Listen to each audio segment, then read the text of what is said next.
I wanted this to be a different pregnancy, and it was like, oh my God, I finally get to have my second baby. I had always wanted a sibling, but I'm like, I'm 15 years old. Like, are we gonna be friends? Like, I didn't understand.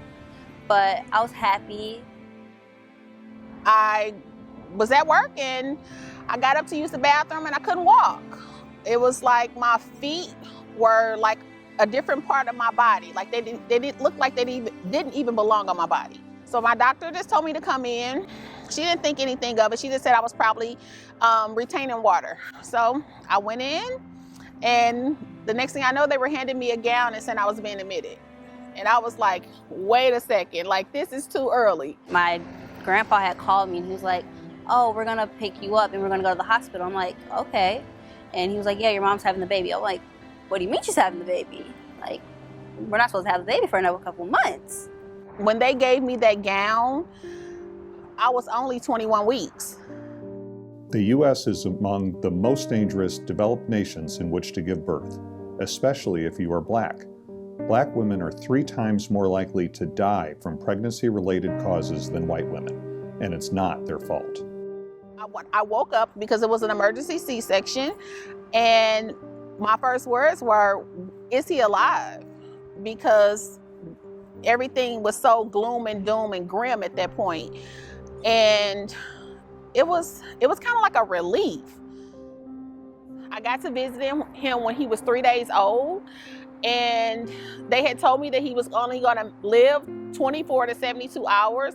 So when I woke up, I was kind of like frantic and frazzled because it was the 72-hour mark. But when I lay eyes on that little baby, oh my God, he was perfect. I'd never seen like a newborn, let alone a preemie. So it was a eye-opening experience to like see him attached to all of his monitors, and he was so small, but he had a whole lot of hair. I had already knew about kangaroo care.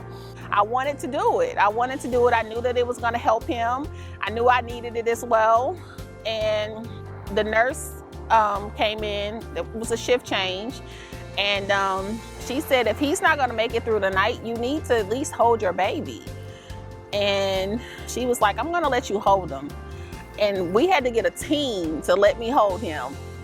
So it was about 4 nurses that came in to get him situated, and they put him on my chest.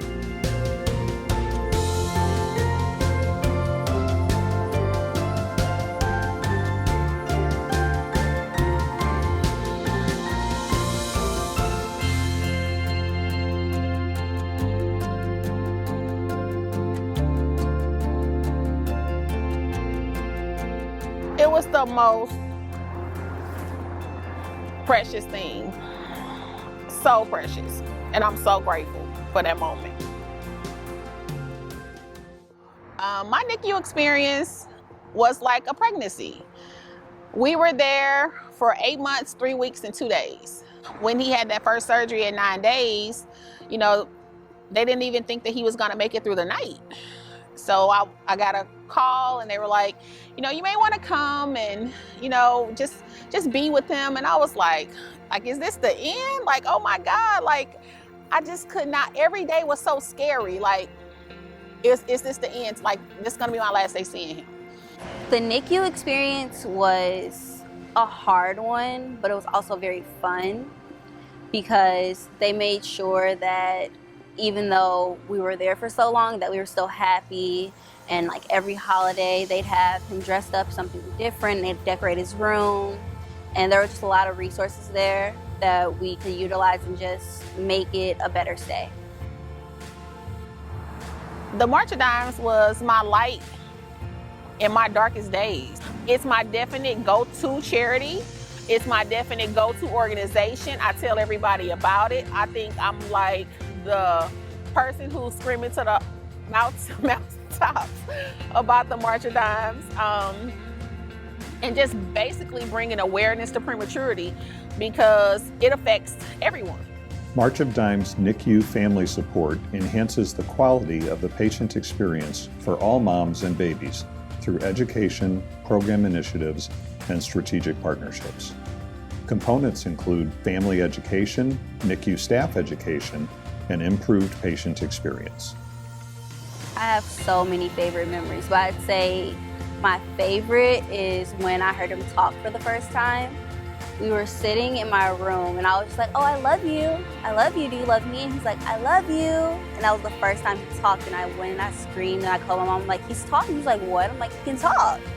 It's really rewarding to be his mom. Like, I mean, just to see his face every day, I'm just like so happy. I mean, he really brings me so much joy.